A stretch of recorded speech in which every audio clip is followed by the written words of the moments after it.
أعظم الله أجورنا وأجوركم أيها الأحبة بمصائب الحسين، وجعلنا الله وإياكم من الباكين على الحسين ومن المعزين للحسين ومن السائرين على نهج الحسين ومن المنادين لبيك يا حسين. اللهم بحق الحسين تقبل هذه الوجوه، تقبل هاي الأعمال، واجعل هذا المجلس عامر بالإيمان والتقوى والقبول فوق كل شيء. الباري عز وجل قال في كتابه العزيز: بسم الله الرحمن الرحيم، وإن دار الآخرة لهي الحيوان. أنا شوي أريد من خوالي والحاضرين والسادة والشباب ينتبهوا لي، لأن إذا راح المطلب من البداية شوي نتعب أنا وياكم. يلا صلوا على محمد وآل محمد. نريد صلاة تليق ما جاي يسمعكم. صلوا على محمد وآل محمد.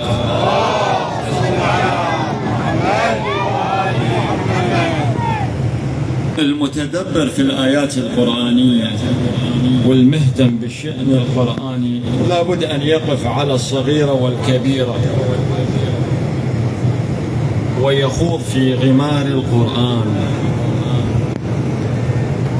واحنا مع الأسف احنا والقرآن شوية عندنا جفاء، عندنا فجوة بيننا وبين القرآن، ما مهتمين بالقرآن كثيرا.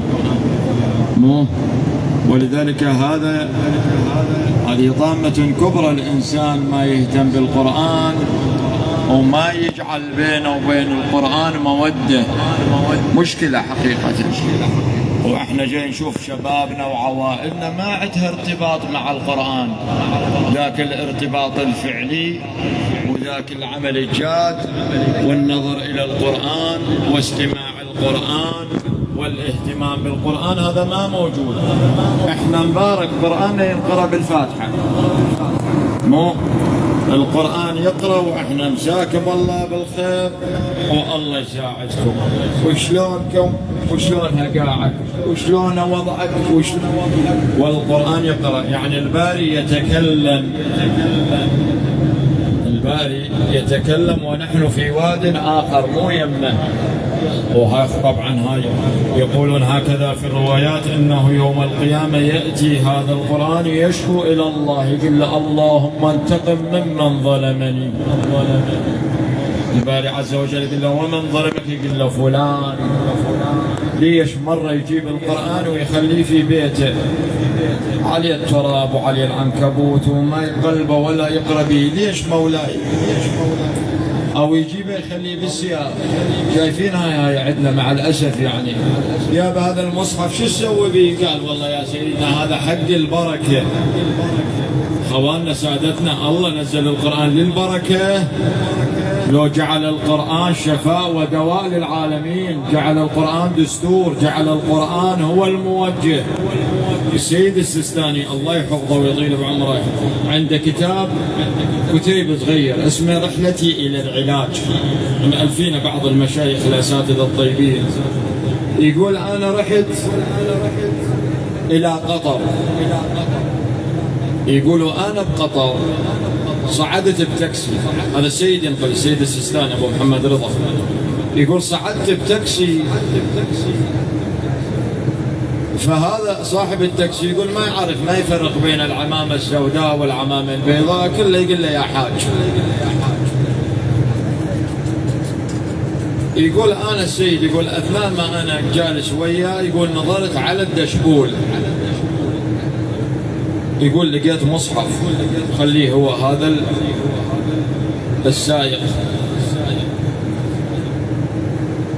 يقول فسألت أنا السيد، قلت له هذا شنو اللي أمامك؟ قال لي هذا مصحف يا حاج، هذا مصحف. قلت له هنيئا لك، هذا المصحف أكيد أنت مواظب على قراءته يوميا. يقول تبسم بوجهي، قال لي لا يا حاج، أنا هذا القرآن مخليه حق البركة، خليه للبركة، مخلي هذا يحفظه ويحفظ سيارته. خليه على الدشبور، يقول يروح يمنى المصحف، يروح يمنى يسرى. شايفينها عندنا بعض دوس بريك يجي المصحف بحضنك.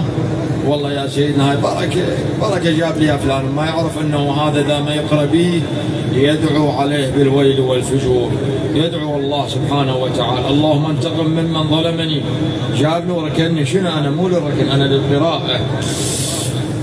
يقول قال لا انا حق البركة. يقول السيد فسألت سؤال، انا طرحت عليه مسألة، قلت له ممكن اسألك سؤال؟ قال له بلي. قال له لو الان انا جبت لك علبة عسل، علبة عسل، قال له بلي. قال لو خليتها لك بمكان هذا المصحف على الدشبور يوميا ايش قد تاكل منها؟ هذا الشهد العسل اذا وخر المصحف واخليك اياها قدامك يوميا ايش قد لك قابليه؟ قال له والله كل ما اطب اخلي صبحي واكل لي شويه، كل ما اطب شويه من انا بنخلصها بيومها. قال عجيب، أوليس كتاب الله ألذ من الشهد؟ هذا كتاب الله مو ألذ من الشهد. أنت ليش ما تخلي علاقتك ويا القرآن وتنور هذا الوجه وهاي الأنظار وهاي المسامع وهذا اللسان بقراءة القرآن؟ ليش أنت تاركه؟ ليش أنت بعيد عنه؟ يقول كأنه انتبه. قال عجيب، كان وين كنت وأنا وين رايح؟ فشاهد الحديث أحبتي أنا وأنت كن نهتم بالقرآن، نهتم بالقرآن. ولذلك يقول من ضمن الذين يشكون إلى الله مصحف، هذا المصحف مهجور ما يقرأ به. الآية القرآنية تقول بسم الله الرحمن الرحيم إن دار الآخرة لهي الحيوان. هسه أنا من أطلق لفظ الحيوان كثير من شبابنا وين يروح لفظه، وين يروح معناه، وين يروح باله، وين يروح؟ لأن هو محجم فكرة محجمة أنه لفظ الحيوان يطلق علما للحيوان. احنا ما القرآن يقول حيوان، يقول دار الآخرة لهي الحيوان. خلينا نميز بين، عليكم السلام، نميز بين الحيوان وبين الحياة. انتم جاي تفهموني شنو جاي احكي؟ سمعوني شبابنا خوالنا، اذا سمعوني صلوا على محمد. شنو الفرق بين الحيوان وبين الحياة؟ ليش الباري عز وجل ما قال إن دار الآخرة لهي الحياة؟ ليش الله قال إن دار الآخرة لهي الحيوان؟ أكو فرق لو ماكو فرق؟ خلني نجي نبين. انتبهوا يا اخواننا عزازنا، إذا فقد الذهن الثلاثة أمور بعد ما نسيطر أنا وياك على المجلس. أولا الحيوان بها 3 صفات، هذه اللفظة دار الحيوان بها 3 صفات. ملا عزيز، أولا الاستمرارية، 2 عدم التلف، 3 عدم الانقطاع. الاستمرارية، عدم التلف، عدم الانقطاع. راح أعيدها مرة ثانية. الحيوان بها 3 أمور: استمرارية، عدم التلف، عدم الانقطاع. بلفظ الحيوان. هذا اللفظ الحيوان يصح له لفظ جنتي، يعني الباري عز وجل ما يتكلم عن الدنيا، يتكلم عن الآخرة. ولذلك صفات الآخرة تختلف عن صفات الدنيا. نجي للدنيا ويا شبابنا، الدنيا بها انقطاع، بها تلف، بها عدم الاستمرار.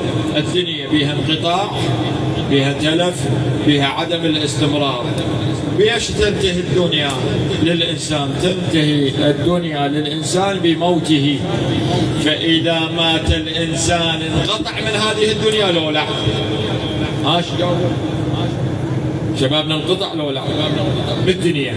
أما الآخرة يقول أن دار الآخرة لهي الحيوان. فأهل البيت يقولون لفظ الحيوان معناه استمرارية، يعني ماكو موت، ماكو انقطاع، ماكو تلف، ماكو انتهاء. أما الدنيا فمحددة بين قوسين بزمن معين، ايش قد ما يريد الإنسان يعيش، مو تاليها يموت. قد ما تريد تعيش تاليها تموت وتدري ملك الموت ما يتفاهم. إيه هذا وضع الإنسان. صلى على محمد وآل محمد.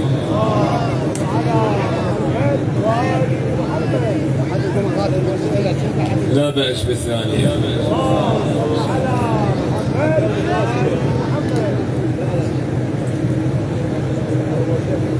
استروح يا ابويا، استروحوا مجلس الحسين جزاكم الله خير. استروح اروح فدوى لوجوهكم، اروح فدوى لهاي العيون الطيبه، هاي الوجوه النيره لقضاء حوائجنا وحوائجهم. صلوا على محمد وآل محمد. صل على محمد وآل محمد.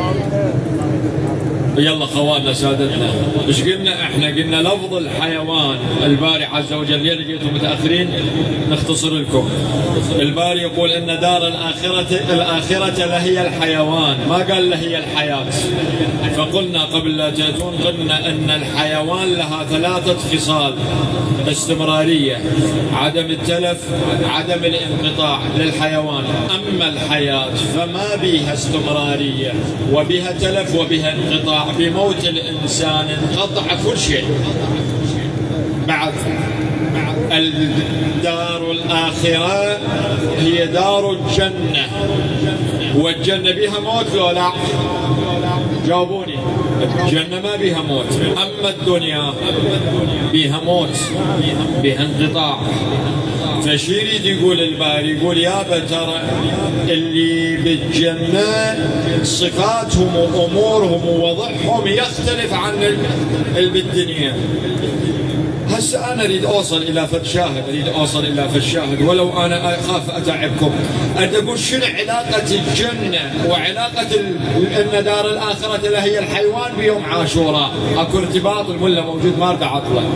أكو ارتباط؟ أريد أشوف أكو تلازم بين اللفظ وبين هذا اللي جاي يجري بأيام عاشوراء لو لا؟ شنو العلقة مع الحسين سلام الله عليه؟ مباشر عقبه يجينا شاب، يجينا شخص يقول لي سيدنا أنتم عندكم من الخرافة. شنو الخرافة؟ يقول لي سيدنا نحن نعلم وأنتم تعلمون هذا رأس إذا انقطع عن الجسد شلون راح يتكلم؟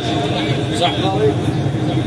لأن الرأس يحتاج إلى قصبات هوائية، يحتاج إلى روح، يحتاج إلى جسد، يحتاج إلى فكر، يحتاج إلى نية. فما ممكن الإنسان يتكلم ورأسه مقطوع. أنتم تقولون الحسين تكلم ورأسه على رمح طويل. هذا لازم تجاوبه أنت، مو أنت جاي تقول لي مو رأس الحسين. شبابنا اسمع أنا أريد أقويك، هذا ثقفك، أريد أخليك صاحب حجة، مو ظل يهدي يجي يلعب بفكرك، لا صير صاحب دليل. مو يجيك واحد يقول لك لا سيدنا أنا اترك رأس، أنت جاي تقول لي نحر الحسين تكلم. النحر مو الرأس، وهذا النحر يخلو من اللسان ويخلو من القصبات ويخلو الطين. دليل حق لو باطل، هذا الموجود. فأنتم مستعدين لو لا؟ أنا مستعد هسه ألمها وخلي الملا الحبيب هذا الطيب ماكو أنا أتبرك به يعني حقيقة. بس أنا أريد أطلع عندك معلومة الليلة وحتى نروح لمولانا. شبابنا جزاكم الله خير، نروح أنا وياكم للنبي صلوات الله عليه. هذا النبي لا ينطق عن الهوى إن هو إلا وحي يوحى. يقول لما أسري بي يا سنة 3 هجرية، يقول أنا محطات مريت بها، محطات من ضمن المحطات أنا دخلت إلى الجنة، قبيت للجنة أريد أشوفها. يقول فالله سبحانه وتعالى قدم لي ضيافة. شنو الضيافة؟ يقول قدم لي تفاحة. سؤالي تفاحة الجنة مثل تفاحة الدنيا؟ تختلف. ايش قلت لكم انا؟ قلت لكم الصفات ال3 الموجودة في دار الحيوان يعني دار الآخرة: استمرارية، عدم التلف، وعدم الانقطاع. النبي اجل منين؟ اكل من الجنة. الجنة من صفاتها 3، أكل من هذه الثمرة التي من ضمن صفاتها الاستمرارية وعدم التلف وعدم الانقطاع. يعني النبي وضع في جوفه هذه الخصال الجنتية. فلما أكل تلك التفاحة هكذا يقول: شعرت بثقل الزهراء في صلبي. فلما نزلت أنا واقعت خديجة. من واقعت خديجة؟ شوف هنا هذا وصل لك الفكرة. واقعت خديجة، تقول خديجة عندما وقعني شعرت بثقل فاطمة بأحشائي. سؤالي: ماء الجنة، صفات الجنة، استمرارية، عدم التلف، عدم الانقطاع. النبي جابها من الجنة، استقرت في صلبه، وضعها في ذلك الرحم الطاهر، ذلك الفضاء الطاهر. إذن الزهراء بها صفات من الجنة لو ما بها صفات من الجنة؟ جاوبوني. بها صفات من الجنة الزهراء، بها. زين. الذي يدل على أن الزهراء بها صفات من الجنة، اسمع، يقول النبي صلوات الله عليه، يقول: ما دخلت فاطمة بأبي ما دخلت الزهراء إلا وشمها وقال: إني أشم رائحة الجنة في بنت فاطمة.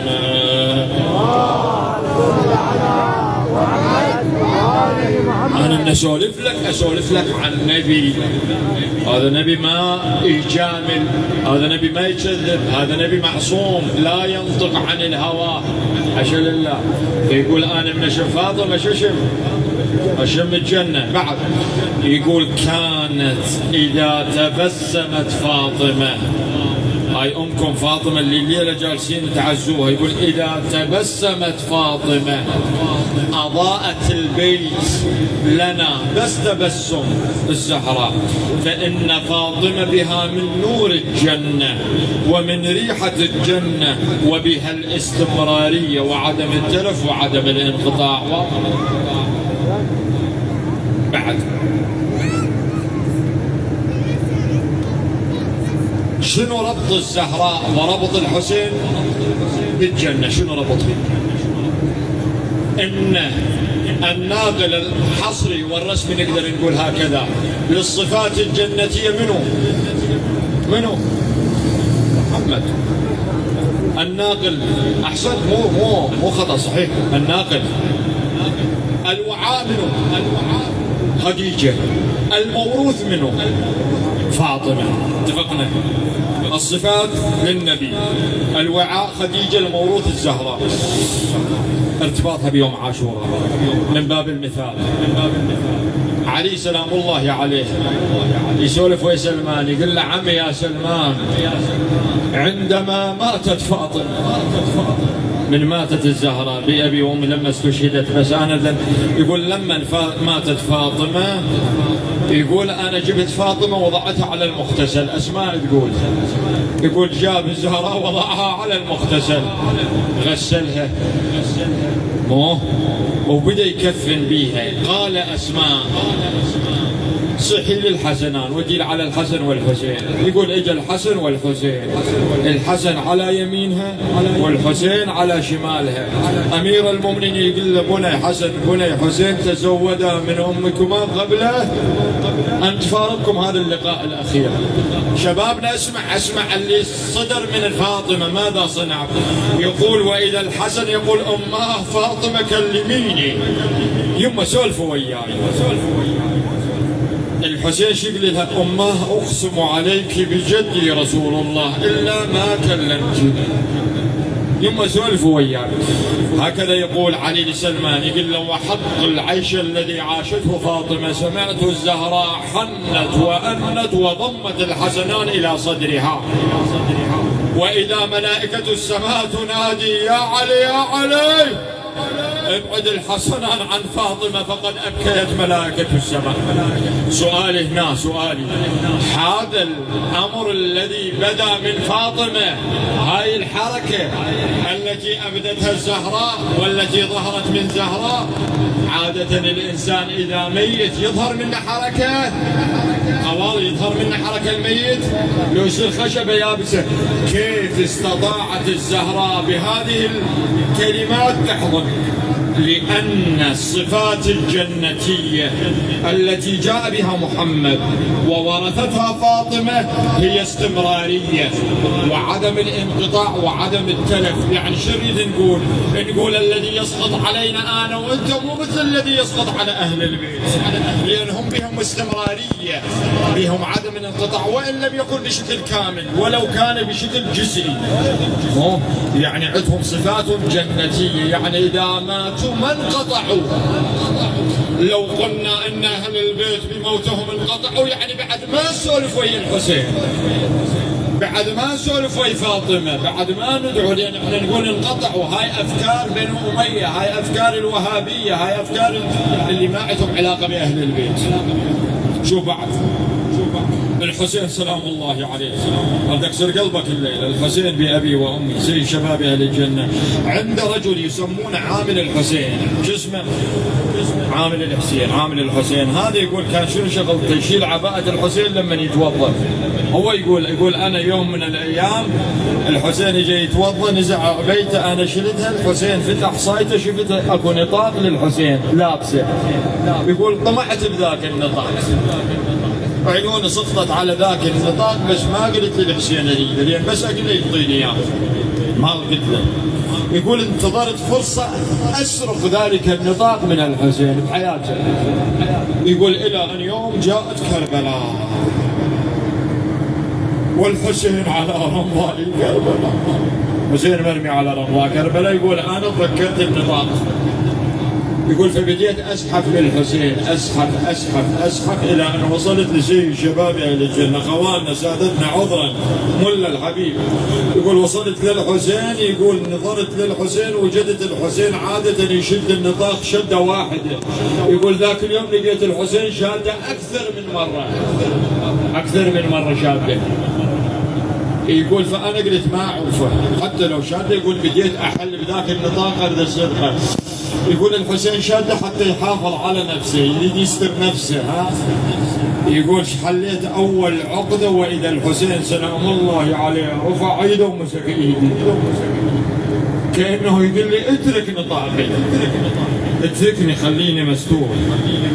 هاي اللي يحب هاي الروايه موجوده في كتاب بحار الانوار، يحب يطلع موجوده. يقول الحسين وهو مقطع بأبي وأمي، يقول رفع ايده هكذا ودفع ايدي، يقول لي اتركني، لا تكشف عني، هذا النطاق ساترني، هذا حاكم على صروالي.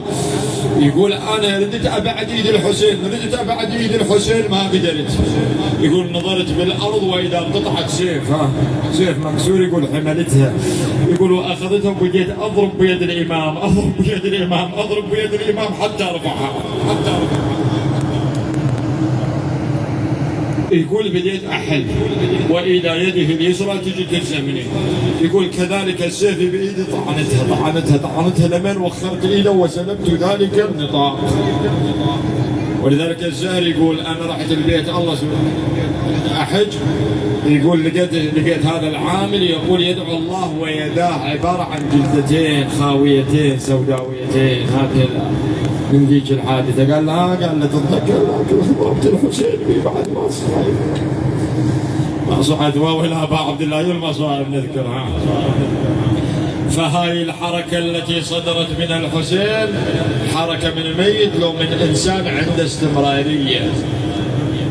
الروايات تقول إن رأس الحسين كم مرة تكلم شبابنا؟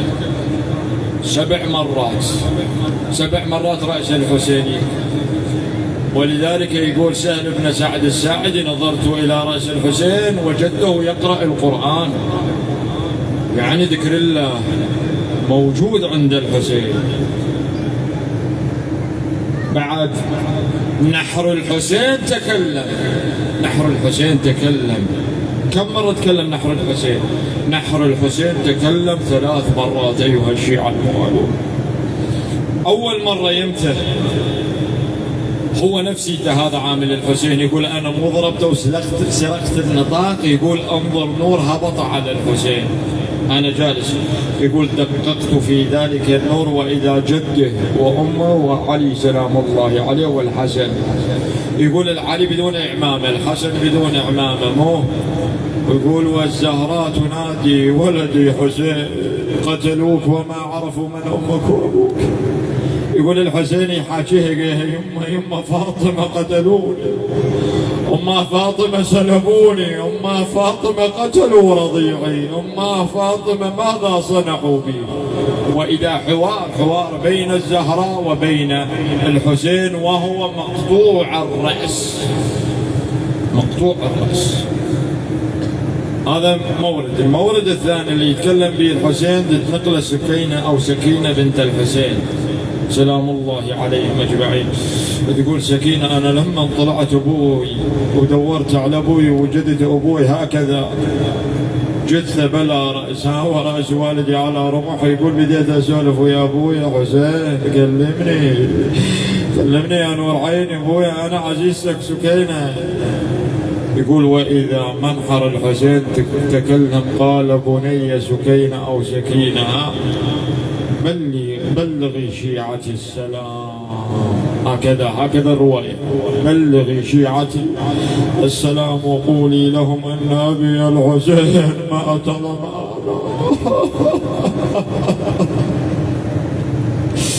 إن أبي الحسين مات عطشانا. الله شنو المصائب. المصيبة الثالثة وهي زين العابدين صاحب الليلة. وهذا له علاقة ويا الحسين. يقول ما ذكر الحسين عند زين العابدين إلا وبكى وصاح وأبتاه. ما قدم للمولى زين العابدين طعام أو شراب إلا ومزجه بدموع عينيه. يقول ما مر على الأسواق، ما مر على كذا. يقول يوم من الأيام علي بن الحسين مر في المدينة وإذا رجل يصيح وغربتاه أنا غريب أنا غريب. قال له الإمام ده تعال خل أسولف وياك يا أبوي. قال له قول. قال له أنا غريب بهذا المصر وما عندي لا أهل لا عشيرة. سئل الإمام قال له يا هذا إذا عطشت يسقونك ماء؟ قال له بلي. قال له إذا متت الآن يغسلونك يكفنونك؟ قال له بلي أنا في بلد المسلمين. قال إذن أنت مو غريب، إنما الغريب الحسين وأسفا عليك أبا عبد الله. هذا كله للإمام زين العابدين. يقول زين العابدين أنا جيت أدفن أبوي، وهاي القصة معلومة عندكم. لما وصلت لأبوي الحسين سلام الله عليه وكانوا بنو أسد حوله والقصة معلومة. اختصر القضية. يقول قلت لهم جيبوا لي حصيرة حتى ألم أشلاء والدي. الله يرحم سيد جاسم يقول الحسين كان شلوا يعني أريدك تتصور وياه شايف هاي العباية هكذا. يقول إذا وضع الإمام علي بن الحسين يده تحت صدر أبوه تخرج منين؟ من الجزء الآخر، لأن الخيل بعوافرها قد طحنت الحسين. يقول جعلت جسد والدي كالخرقة البالية. شلون هاي الخرقة البالية الممزقة؟ يقول هكذا. قال لهم جيبوا لي حصيرة حتى أنا أدفن والدي. يقول المهم نزل والده. يقول وإذا أسمع صوت من نحر الحسين بني علي وسد إلى صدري عبد الله بني علي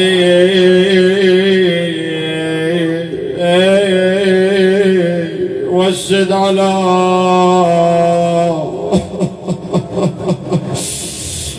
صدري ولدي عبد الله الرضيع. وضع نحره على نحري. يقول أنا جبتها.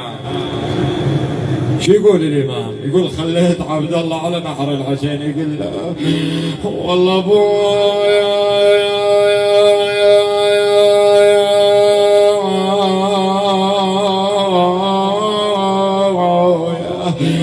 أنا جيت لدفنتك والقلب ضايق. والله أبويا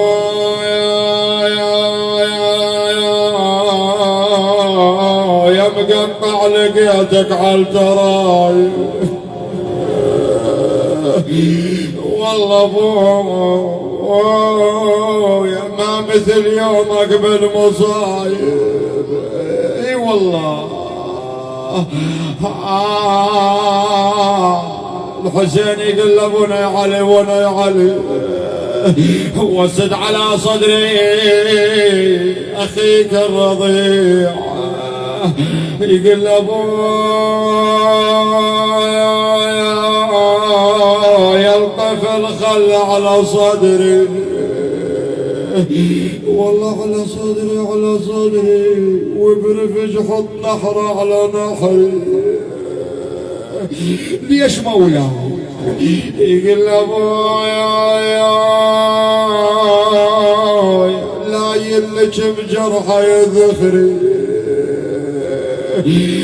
والله يا ذخري تدري يا ابويا بقى تدري والله نار السهم بقلبه تسري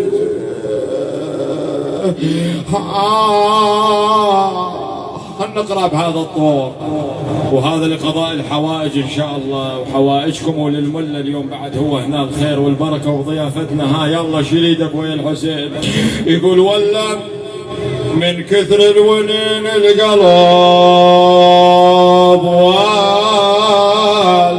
يا اسمعها منك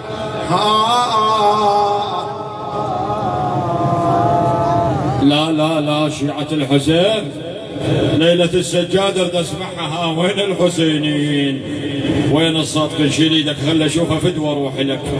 وهذا احد العلماء انا قاريها يقول انا بعالم الرؤيا اجيت ادخل من باب يسمى باب العلماء. قالوا لا انت ما تطب من هذا الباب. ليش؟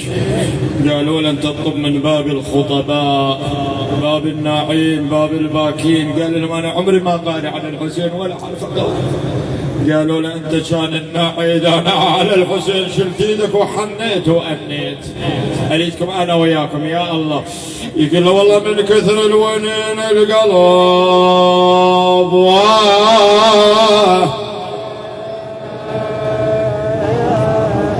ايه شلونهم ولا الخدم شلونهم؟ الله والله على المحد حضر قبو ولا على المحد حضر له قبر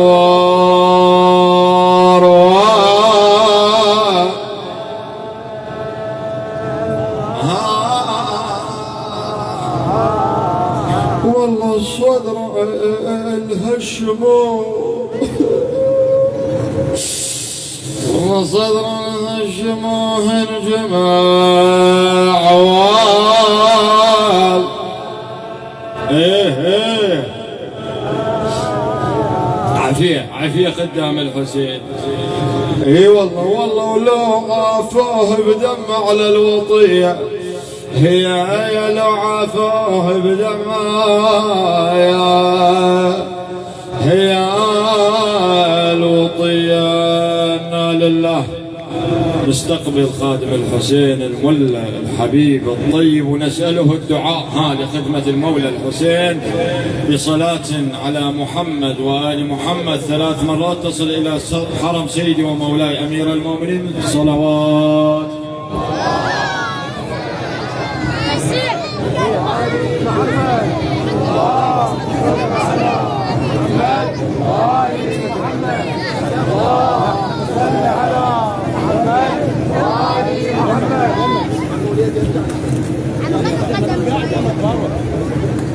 قاعد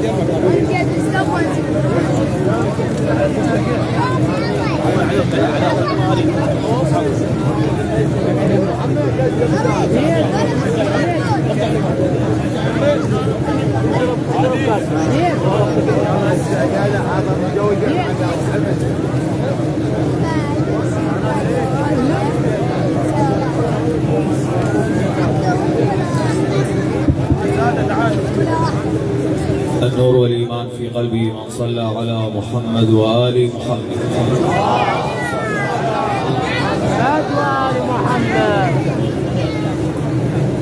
الله يحفظكم خدام الحسين. شوية تقربوا هنا للمنبر على مود تساعدونا بالجواب. جزاكم الله خير الجزاء. أيام هاي الدنيا أيام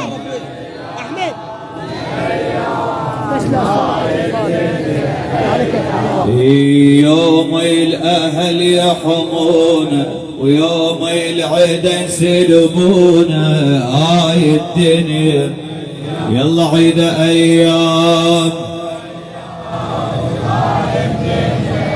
أيام أيام أيام يوم الأهل يحمونا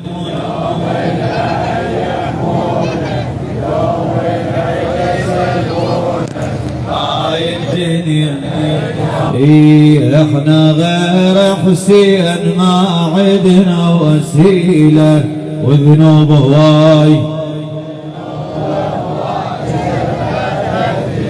احنا غير حسين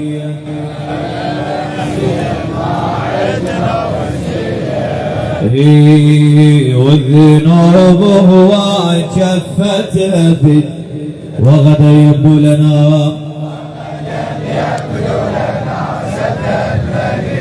هذه آراؤنا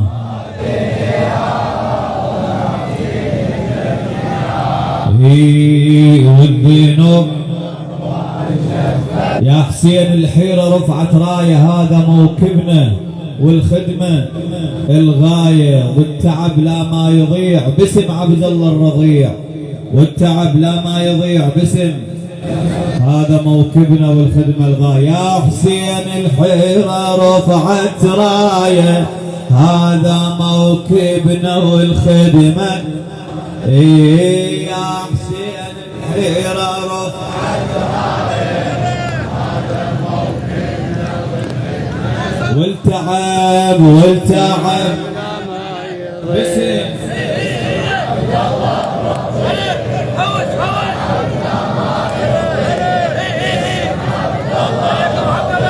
هذا موكبنا والخدمة يا حسين الحيرة يا حسين الحيرة رفعت راية ايدك هذا موكبنا والخدمة الراية يا حسين الحيرة رفعت راية هذا موكبنا والخدمة والتعب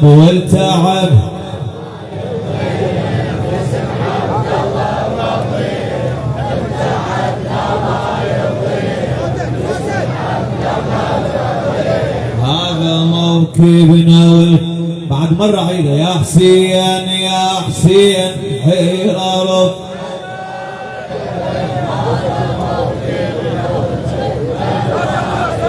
يا حسين الحيرة رفعت والتعب لا ما يضيع والتعب لا ما يضيع والتعب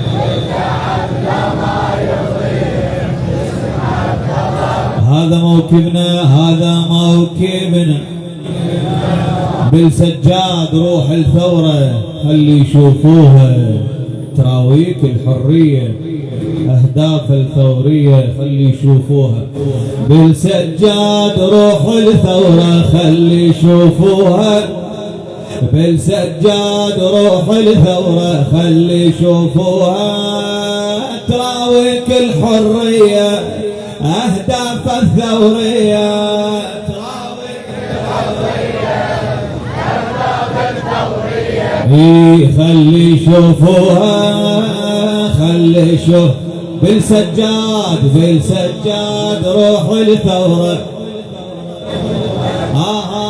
بالسجاد روح الثورة يلا ابويا بالسجاد روح الثورة تراويك الحرية تراويك الحرية أهداف الثورة تراويك الحرية خلي يشوفوها خلي يشوفوها يلا قولها خل بالسجاد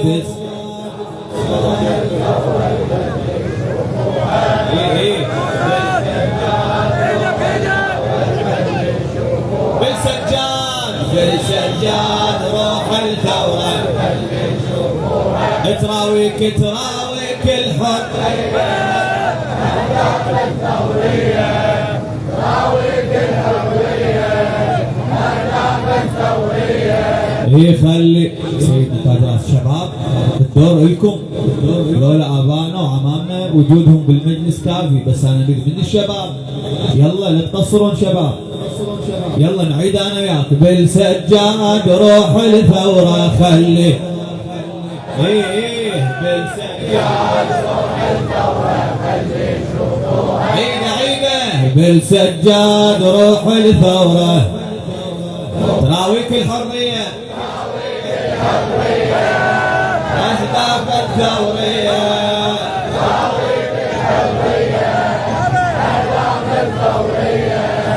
خلي يشوفوها خلي، بس هالمرة عيد المستهل. بالسجاد روح الثورة، بالسجاد راويك الحرية، راويك الحرية، أهداف الثورية، راويك الحرية، أهداف الثورية. علم صفحات المضيئة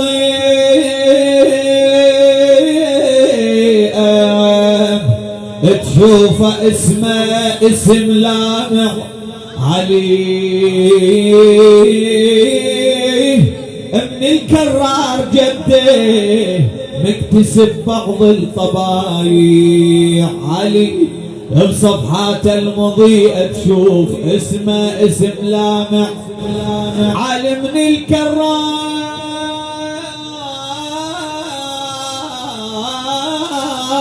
جده مكتسب كل الطبايع، فكر عم الحسن عنده وزاد ابوه بصار طالع، من بعد ابوه مقتله بساحة فداء بكربلة، الدار انتقل هذا إليه رغم علته والمواجع، كم مصاب يوم العاشر عينه يراوها، كم مصاب يوم العاشر عينه يراوها، صبرت حد احزانه وروحته وايمانه، بصبرت حد احزانه وروحته وايمانه، خلي يشوفوها يلا قول خلي. بالسجاد بالسجاد روح الثوره، بالسجاد روح الثوره، يلا قول تراويك الحريه،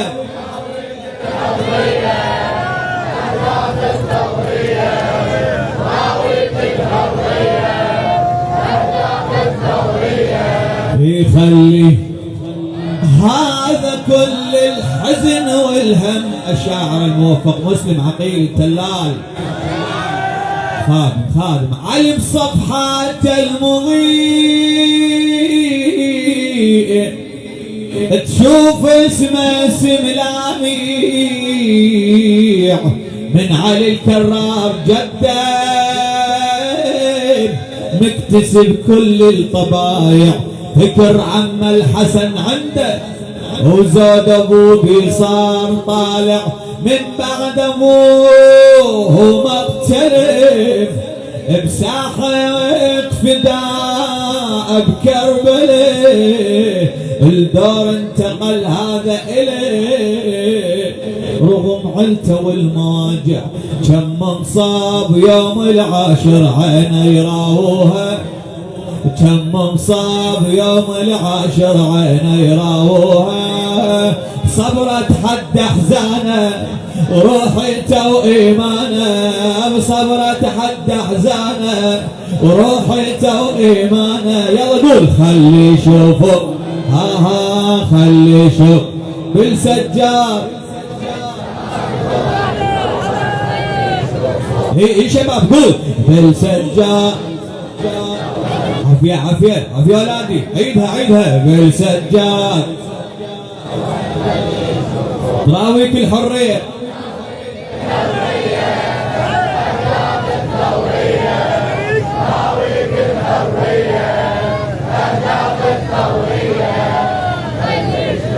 هذا كل الحزن الحزن والهم شاهده بعيون صبره. شاف ابوه حسين هذا خيل ما يدوس صدره، شاف سلبونه بشاف الخيم على العايله موجره، ما يقدر يحامي الحرم ولا يقدر يطفي الخيم بالعله هذه والالم، بالعله هذه والالم يطلع يوصيل المسرى. شاف اطفالها يقبال الناس يسلبوها، شاف اطفالها يقبال الناس يسلبوها. يشوف النكبه الحلت والافكار من ذهلت، يشوف النكبه الحلت والافكار من ذهلت. خلي يشوفوها يلا قول خلي بالسجاد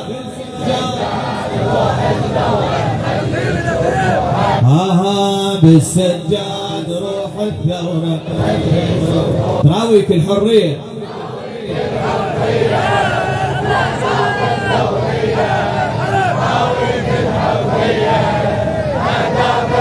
خلي يشوفوها.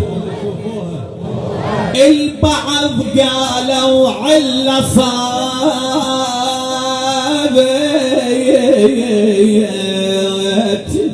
جسمه يوم الغاضرية، وبعض قالوا لا جريح بيوم معركة الرزية. البعض قالوا علة صابت جسمه يوم الغاضرية، وبعض قالوا لا جريح المعركة بيوم الرزية. بكل سبب ينحفظ هج تشاء قدرة الإلهية. الله راد ينحفظ من ذيك أسياف البغوض، بتكليف إلهي ينتهض من بعد مقتل أبيه. والعدوان هاي الحكمة لا ما يفهموها، والعدوان هاي الحكمة لا ما يفهموها.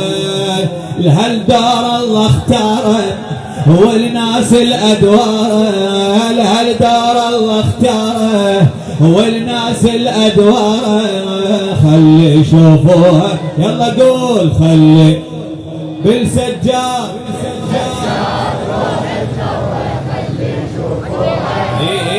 بالسجاد روح الثورة تراويك الحرية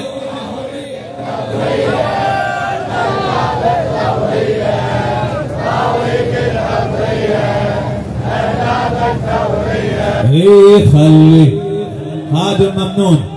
البعض قالوا علة صابت جسمه يوم الغاضرية، وبعض قالوا لا جريح المعركة بيوم الرزية. بكل سبب ينحفظ تشاء قدرة الإلهية. الله راد ينحفظ من ذيك أسياف البغض بتكليف إلهي ينتهض من بعد مقتل أبيه. والعدوان هاي الحكمة لا ما يفهموها، والعدوان هاي الحكمة لا ما يفهموها. لهالدار الله اختاره والناس الأدوار، لهالدار الله اختاره والناس الأدوار. خلي يشوفوا يلا قول خلي بالسجاد بالسجاد روح الثورة بالسجاد يلا خلي اسمع الصرخة تراويك الحرية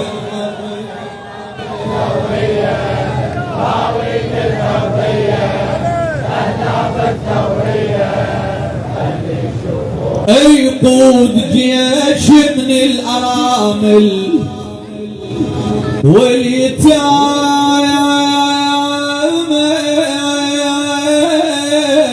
والذكالى الجامعة وضعت بجيده بحبل كتفوهم عياله يطب للكوفة ويطب للشام يطب للكوفة ويطب الشام وهو على هالحالة وهو أسير بهيته بس وقفة حرة وقفتين وذيك على الشر صرختين تزعزع عروش الضلالة بجف القيد بس أفكاره لا ما يقيدوها بجف القيد بس أفكاره لا ما يقيدوها من حسين وصبره جاي يكمل الثورة من حسين وصبره جاي يكمل الثورة خلي يشوفوها يلا قول خلي بالسجاد روح الثورة بالسجاد روح الثورة تراويك الحرية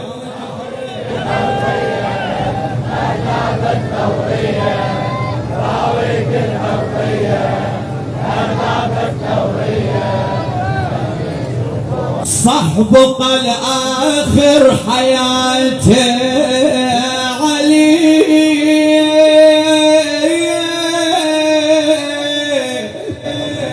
صحبك الآخر حياته علي يعيش الحزن كله الماي ما يشربه وإلا على أبو دمعه يهلب لكن الأحزان عن واجبه الشرع ما تشغله بكل ليلة تلقى ينتقل الكل دار معوز لي يصيل يشبه الجدة بهالفعيل بكل صفة الجدة يمثله والحالات عن إيمان شلون يوصفوها والحالات عن إيمان شلون يوصفوها ساجد عابد قائم وهاي أفعال الوادم ساجد عابد قائم وهاي أفعال الوادم يلا خلي يشوفوها خلي آخر جواب بويا بالسجاد روح الثورة هي شباب تراويك الحرية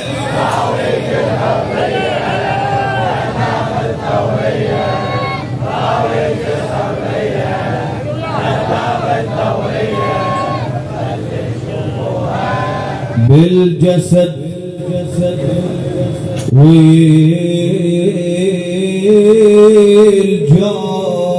والجرادة هاي للساجد تسم وسمته هل سم تشوفه يجري صار بمجرى دم وقبل هالسم قلبه هذا انطعن من يوم ابو اليوم من الطاف حملها بمهجته ولسه اثرها بكبدته انظر يسم مصيبته وكم جرح احسب بقلبه كان إمامنا السجاد يعد من البكائين الخمسة على مصاب الحسين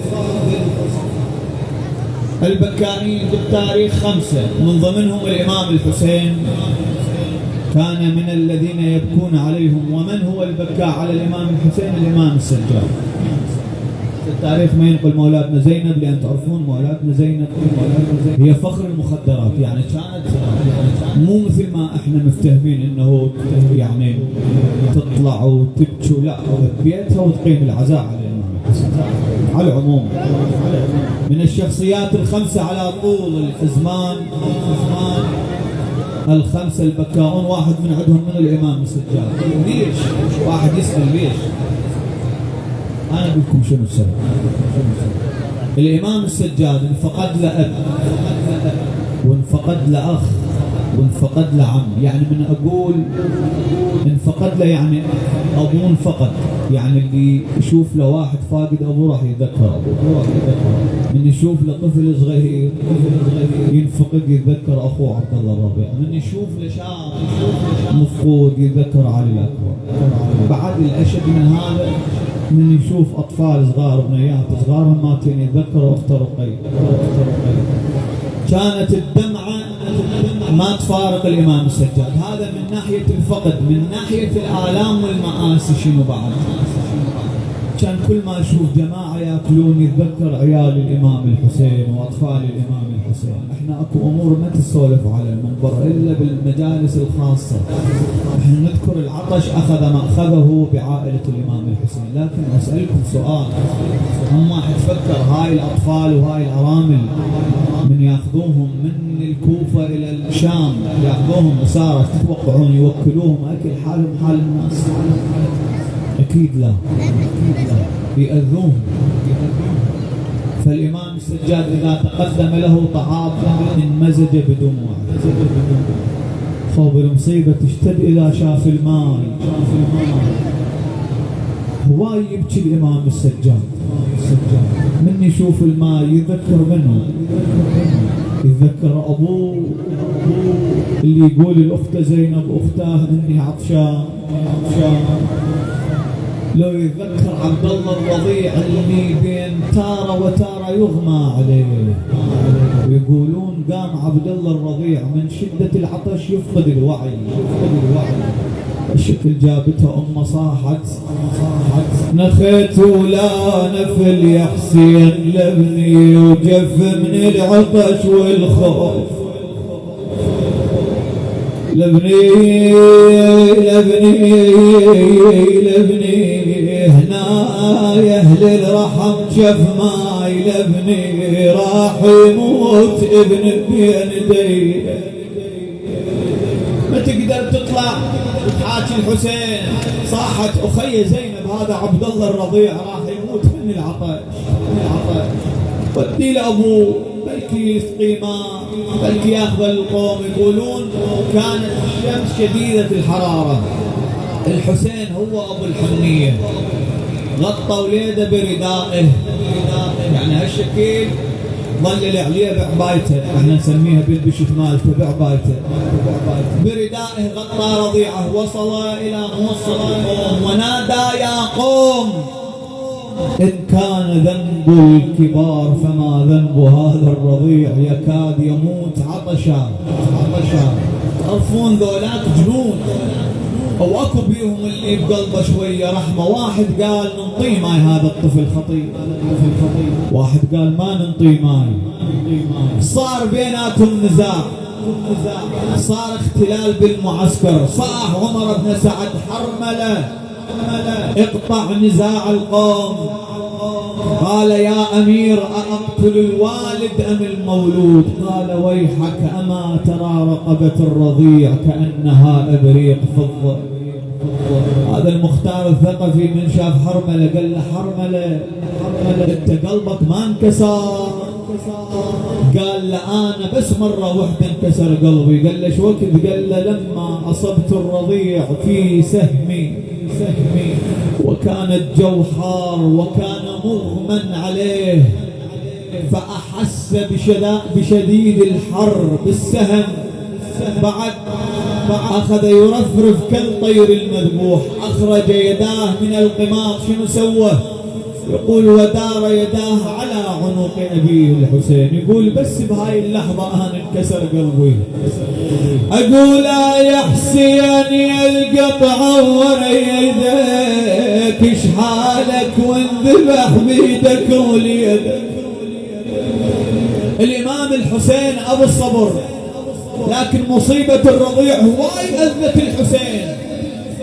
جاب ما دخل من باب المخيم، خاف الرباب تشوف وليده مذبوح، دخل من الخلف، وقف ونادى اين زينب؟ وين اخت زينب؟ طلعت زينب قالت لأبو علي ماذا تريد نور عيني؟ قال أخي يا زينب تعال اخذي الطفل مني، يا خويا صواب عبد الله هدحلي ونحلني، والله صايبة حرملة بسهمة ومن عند انقطع ظني. طلعت زينب وصاحت يا عبد الله يا بعد الروح، يا عم يا ذنب داني ويردك حرملة مذبوح، على مصابك لبطل النوم وعلى مصابك لجيم النوح. اخذته اليد الحسين راحت للرباب خايفة على الرباب، شو تقلها؟ شلون تقلها ابنك مقتول؟ وقفت بباب الخيمة نادت أخي يا رباب إلي. طلعت الرباب، أخي زينب طلع وليدي يصرخ لكن أشوفه ساكت. هل سقيتم رضيعي ماء يا زينب؟ هنا مولاة زينب بكت، قالت أخي يا رباب تعلمين أن العباس قتل؟ قالت بلى والله. قالت تعلمين أن الأكبر قتل؟ بكت الرباب، حر الرباب، علمت بمقتل ولدها. شو قالت لها؟ قالت نور عيني يا زينب وهل لحق ولدي بعمه واخيه؟ صاحت باللول الولد يا ابني يا غالي يا غالي، انا برباك سهرت الليالي يا يما اهزن بالمهد والمهد خالي. اكو يقولون الانسان اللي عنده ارتباط باهل البيت شو يصير من مصير قدامه وشو يصير من مصيبه قدامه يتذكر الحسين. البارحه كان عندي مجلس ببغداد وانا راجع بالطريق خابروني الاهل قالوا الشاعر حيدر العارضي عنده وحده من حفيداته عمرها تقريبا 3 سنين هالشكل، يعني تحكي بعد 3 سنين. قالوا هاي نزلتها الكهرباء واحتمال تتوفى.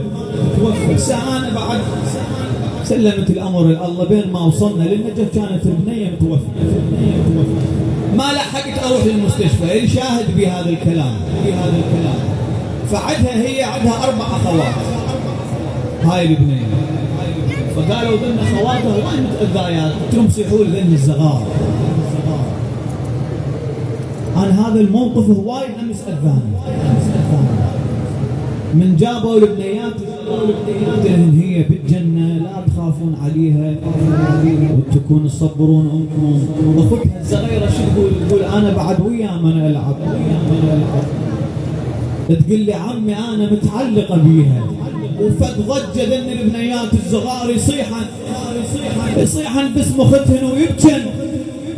شنو مر ببالي؟ قسما بالله بذاك الموقف تذكرت من مولاتي رقية من ماتت على راس الحسين. أقول شلون حال الأطفال بذيك الساعة؟ ذن البنيات اللي بعمرها شلون تحمل المصاب. تدرون رقية شنو سوت؟ أول ما جابوا راس أبوها الحسين هالشكل خلت جفوفها صغار على راس أبوها وقامت تمسح الدم عن وجه أبوها تقول له يا هلا براسك يا ولينا أبويا نمشد ولا تمشد علينا. هذول الأطفال قاموا يصيحون بويا حسين، ذاك اللي يريد أخوه ذاك اللي يريد عمها. بعدها البنية تسولف ويا أبوها تقول له يا ولد يا ابو المحنة بويا يتامى من عقب عينك صبحنا.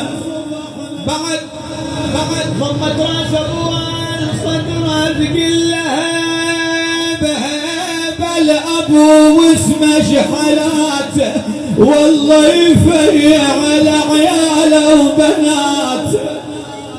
موت ناظم يا مدللات بعد اكو كلمات قالت من رقية. تدرون ايش قالت له؟ قالت له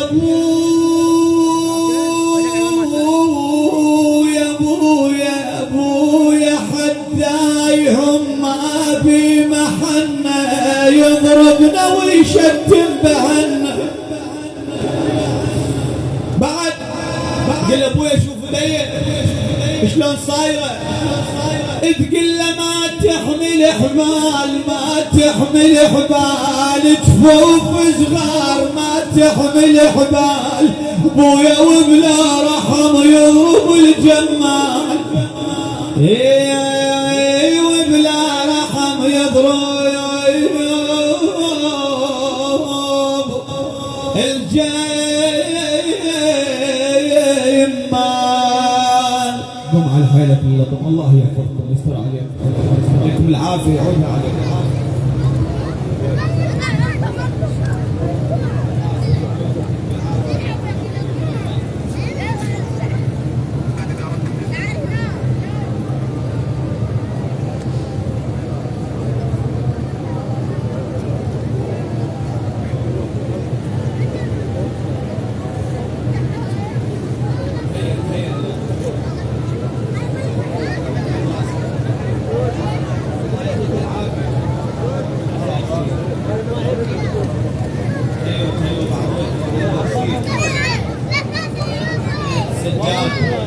امامكم السجاد يستاهل انه نلطم على صدورنا له.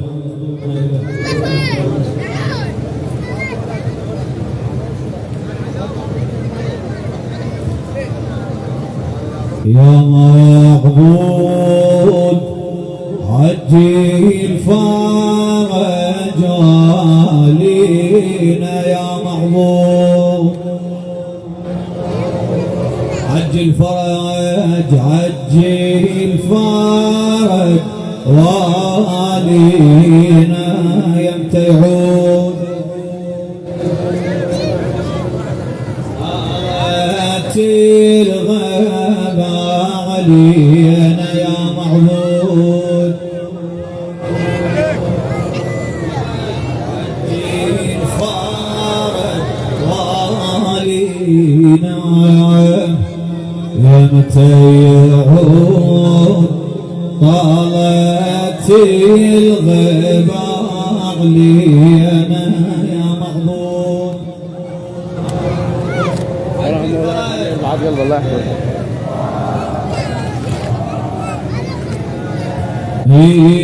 يمتى يعود طالت الغيبة علينا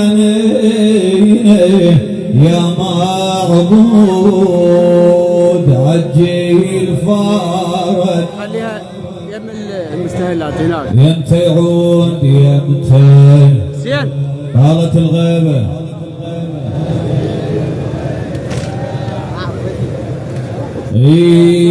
عجل فرج والي الامور يا غلام من سبب سيفه بناصر للإسلام. وعيني الموالي رغد من الفتنة وعيني الموالي رغد من الفتنة واللي خاه يلفيه ويقر عينه يا محبوب. عجل فرج عجل فرج علي يمر بي يا صوت بذكريات العاشق، كسر بي من ينجبر، تعب قلبه من الصبر، كسر بي من ينجبر، تعب قلبه من الصبر بذكريات العاشق. صلوا على محمد وآل محمد. علي مر بي يا صوت بذكريات العاشق، علي مر بي يا صوت بذكريات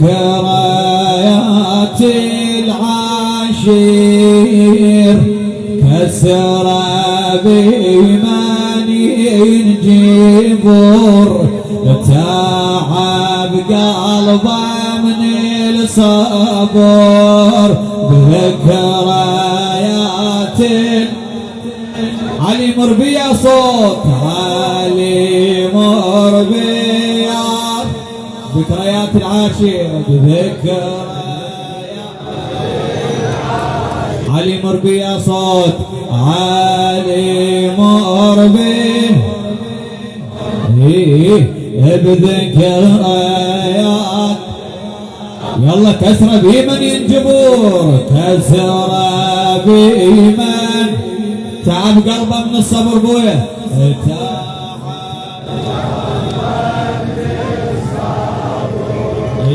بذكريات. علي مر بي يا صوت، علي مر بي ذكريات العاشر، كسر بي من ينجبر، كسر بي من قلبه من الصبر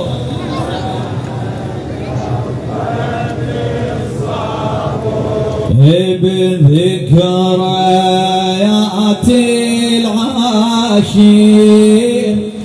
علي مر بي يا صوت بذكريات العاشر، كسر بمن ينجبر، تعب قلبه من الصبر ذكريات العاشر. يلا علي مر بي يا صوت، علي مر بي الايادي مرفوعه بالجواب بذكريات، كسر بي من ينجبر، تعب قلبه من الصبر ذكريات العاشر، ذكريات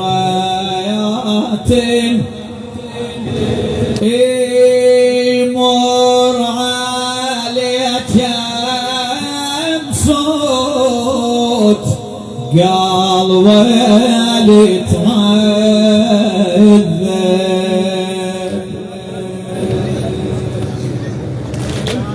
يمر عليك صوت قلبي يتعذب،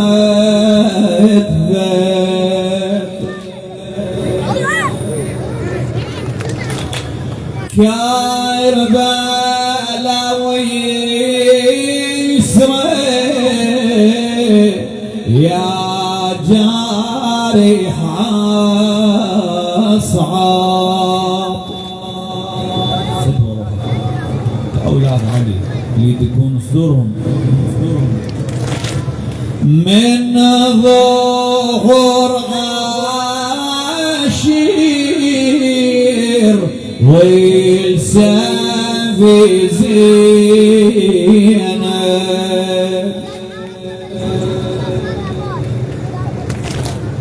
بيان هاي وهاي علي ظل يتعب بالصبر صابر لا ما هيده اي جارح للصابر بالصابر لا ما هيده اي جارح للصابر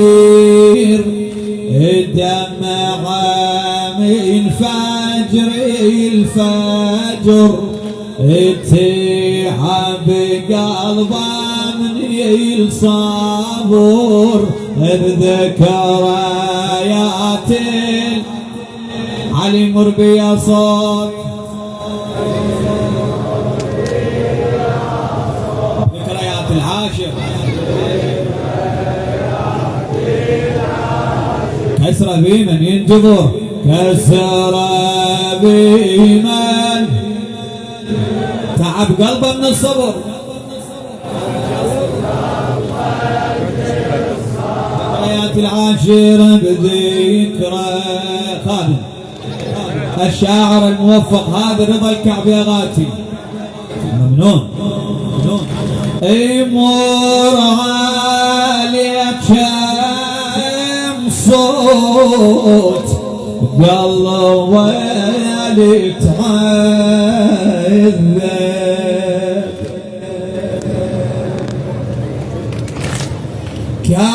كربلاء ويسري يا جارح صعب من ظهور عاشر والسبي زينب بين هاي وهاي علي ضغيت عب بالصبر لا ما هيده اي جارح للصابر بالصبر لا ما هيده اي جارح للصابر الدمع من فجر الفجر تعب قلبه من الصبر بذكريات العام علي مربي يا صوت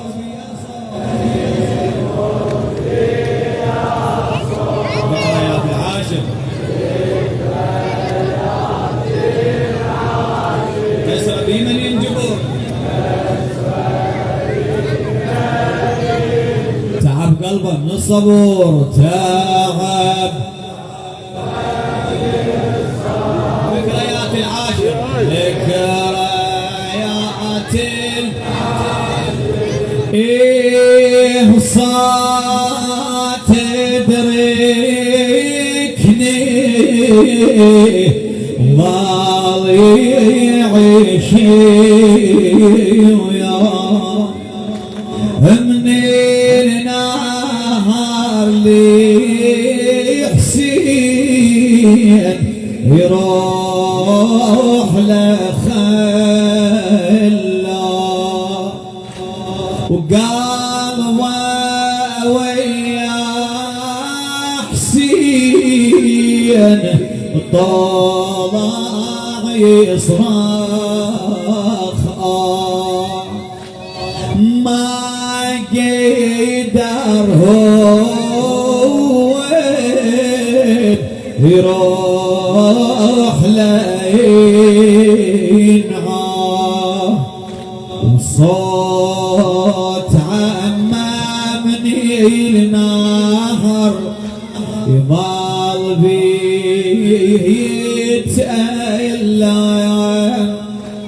ظهر ابو ردم كيسر تعب قلبه من الصبر بذكريات العاش علي مر بيا صوت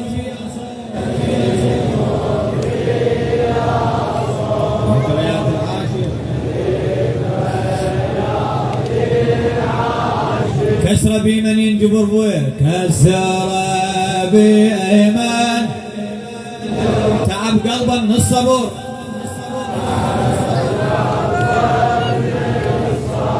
ذكريات العاشر بذكريات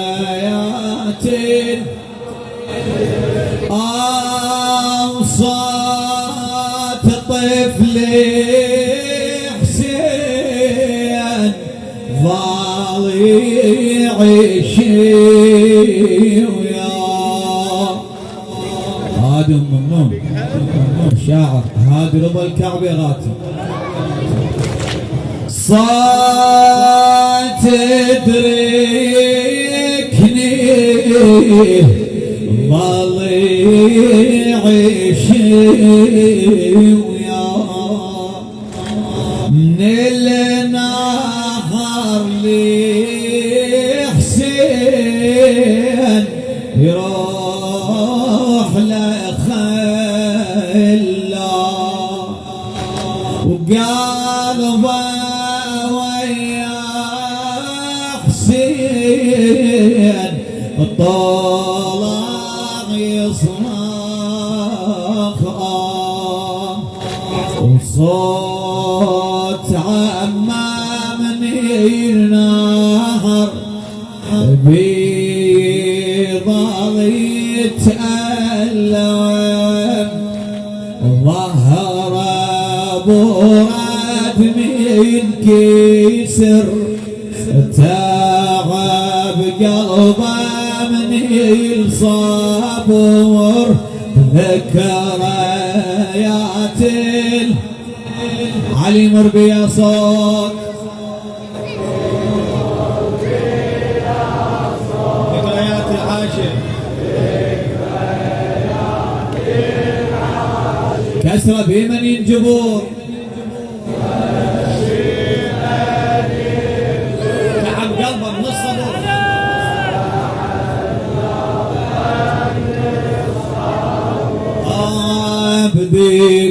بذكريات انصات طفل حسين من رجع يمه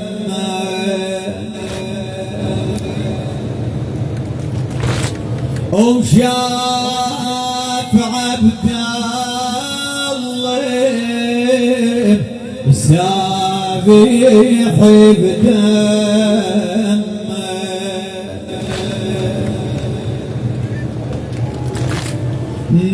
ناغيت بدمعه وما يناغمه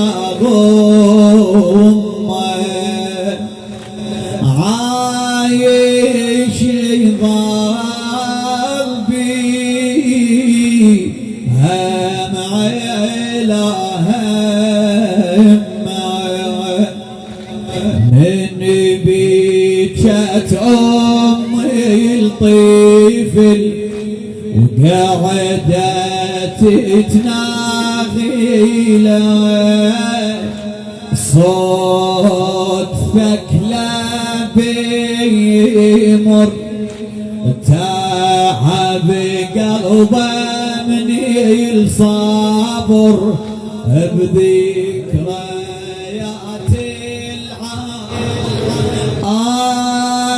قلبه من ينبض صوت فز صبره يذكر قباله خليجة عشرة تدوس صدري حسين تريد على ظهره وصار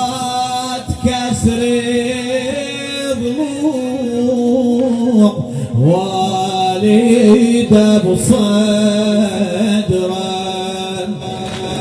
نبض لصات الضلوع تعيب النهوايا عليها دمعين فجر تعب قلبه من الصبر بذكريات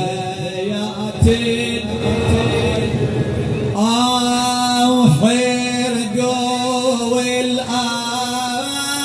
الأقناب من تجي بباله يذكر الهجم صارت قباله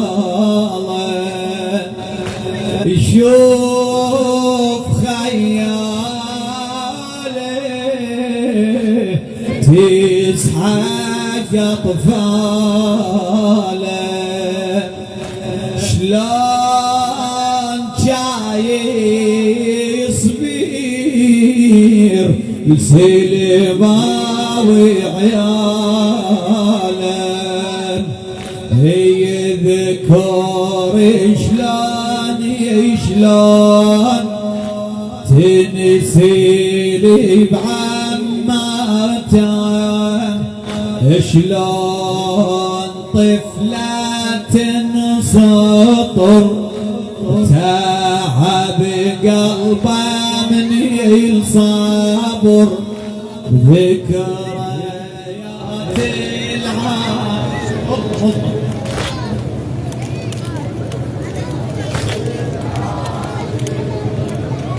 اي اهلي مصابك يا زين عبادها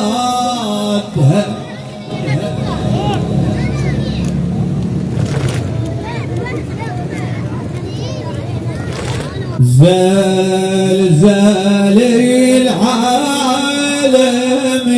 وسبع اشدادها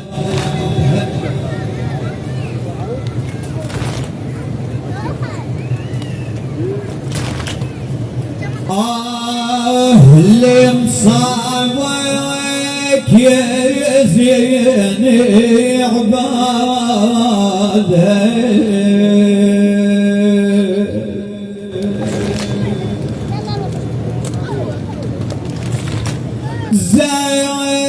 زين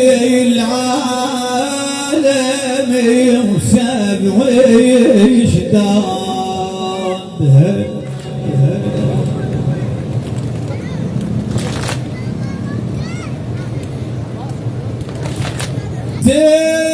تضرب الوادي بيعقوب المثل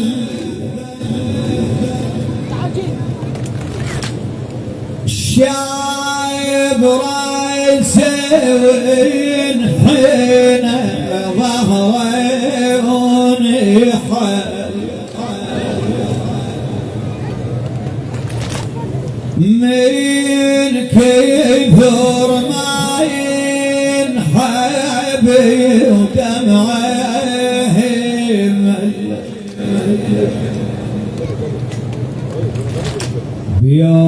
بيضت عيونه وزال سواده الخالد عبود غفلات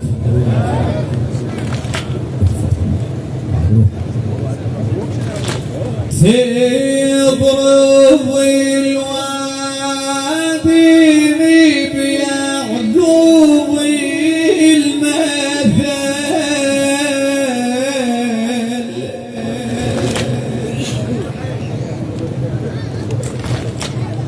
الشعب راسه وينحن ظهره ونحل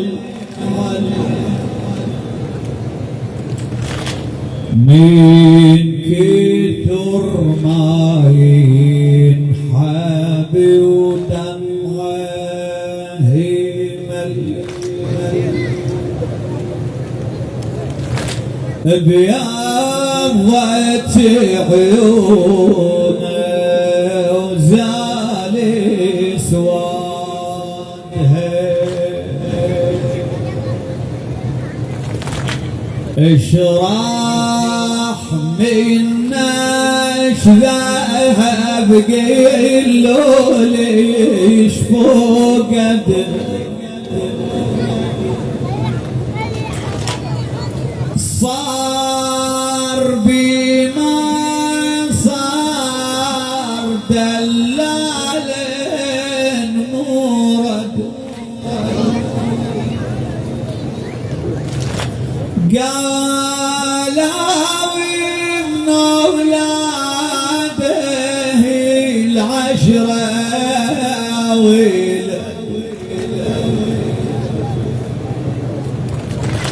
باعت الدنيا على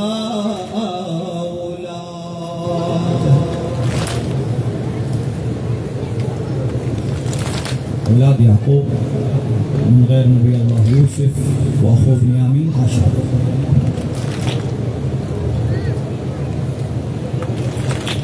وما طلع بيعقوب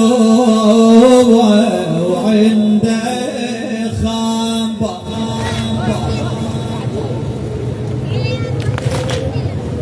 عادل يوسف ما غالي مر الخاطر وعشرة عنده ومال واحد في العشر لو غيب عنها يخل بغدادها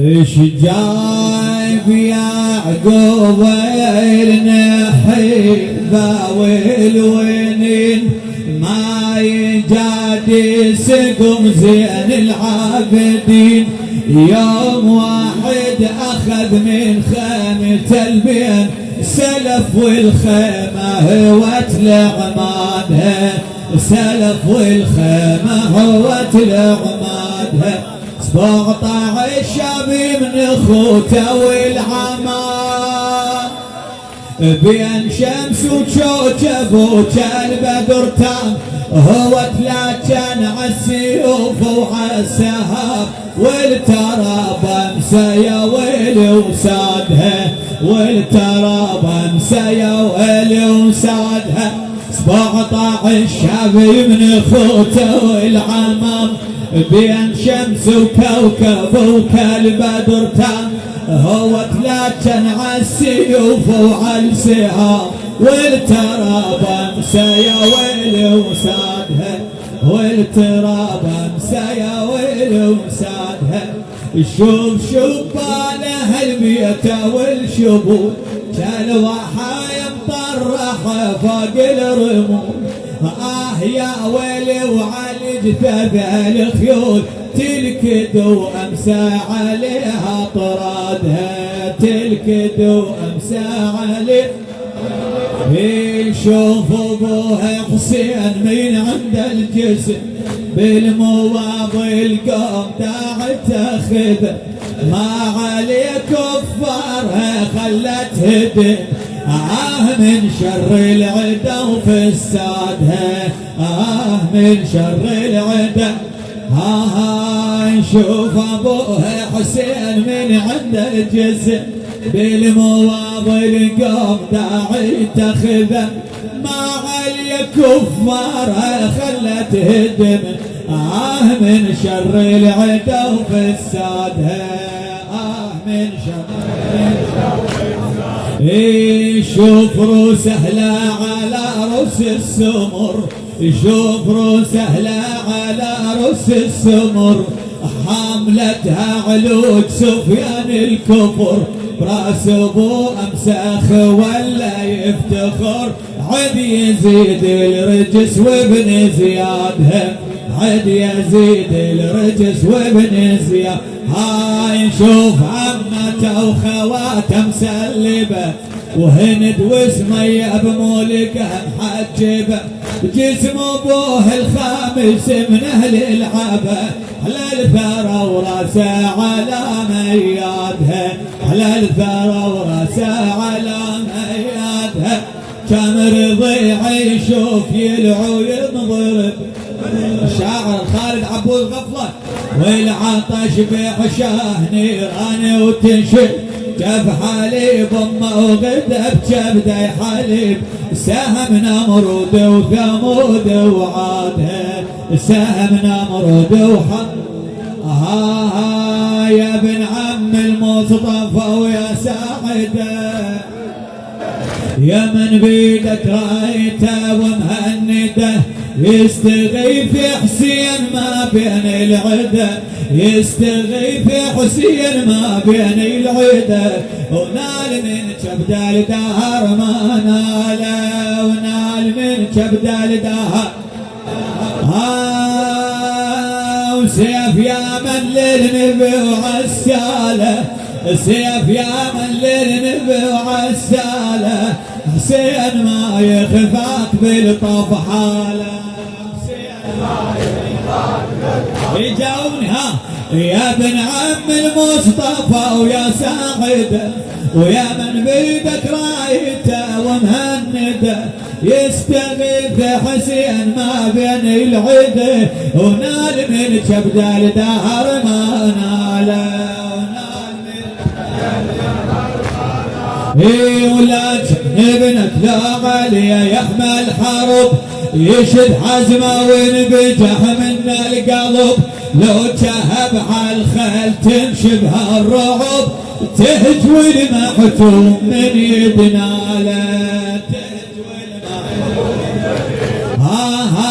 حاربوه على جميتها العبيد قاصد من عندك يبين حدار نريد تضرب الطاعة لبن عمك يزيد وتحط يمنك على كتف شماله صوف عليك الماء يا ابن صوف عليك الماء يا ابن المصطفى وهذا ما يسيل عليه ما يصفر أصبح الإسلام طير على سعفه وبيه تختم من جميع أركانها صوف عليك الماء يا ابن المصطفى هذا ما يسيل عليه ما يصفه أصبح الإسلام طير على سعفه وبيه تختم من جميع أركانها يا مطوق خالد بطق الحديد